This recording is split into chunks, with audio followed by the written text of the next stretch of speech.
காணாமல் போனவர்கள் பற்றிய அறிவிப்பை கேள்விப்பட்டிருப்பீர்கள். காணாமல் போன மலைகளை பற்றி கேள்விப்பட்டிருக்கீங்களா?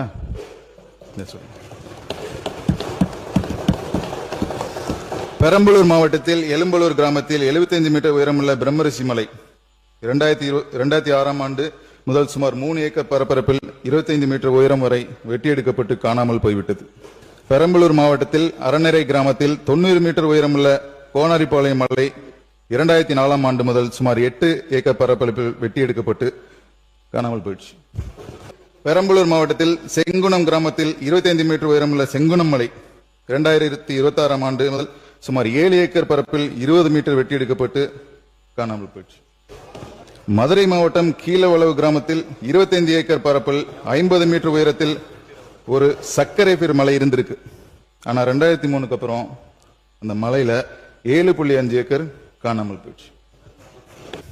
மதுரை மாவட்டத்தில் கொண்டையம்பட்டி கிராமத்தில் 35 மீட்டர் உயரமுள்ள குன்று 2021க்கு பிறகு சுமார் 5 ஏக்கர் பரப்பு வெட்டி எடுக்கப்பட்டு காணாமல் போயிடுச்சு. திருப்பத்தூர் மாவட்டத்தில் ஆம்பூர் பேட்டை கிராமத்தில் 10 மீட்டர் உயரமுள்ள குன்று 2024ஆம் ஆண்டு முதல் சுமார் 2 ஏக்கர் பரப்பு வெட்டி எடுக்கப்பட்டு காணாமல் போயிடுச்சு. ராணிப்பேட்டை அனந்தலை கிராமத்தில் 16.16 ஹெக்டேர் பரப்பளவில் 70 மீட்டர் உயரத்தில் அனந்தலை மலைன்னு ஒன்று வந்திருக்கு.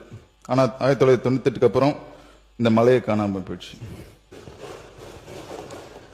கோயம்புத்தூர் மாவட்டத்தில் முத்தூர் கிராமத்தில் 4 ஏக்கர் பரப்பளவில் 6 மீட்டர் உயரத்தில் குன்று ஒன்று இருந்திருக்கு. ஆனால் 2022ஆம் ஆண்டுக்கு பிறகு அந்த குன்றே காணாமல் போயிடுச்சு. கோயம்புத்தூர் மாவட்டத்தில் முத்தூர் கிராமத்தில் 3 ஏக்கர் பரப்பரப்பில் 10 மீட்டர் உயரத்தில் குன்று ஒன்று இருந்திருக்கு. ஆனால் 2022ஆம் ஆண்டு முதல் இந்த குன்றே காணாமல் போயிடுச்சு. தென்காசி மாவட்டத்தில் அரியநாயகிபுரம் கிராமத்தில் 7.5 ஏக்கர் பரப்பளவில் 50 மீட்டர் உயரத்தில் கோணமலை இருந்திருக்கு.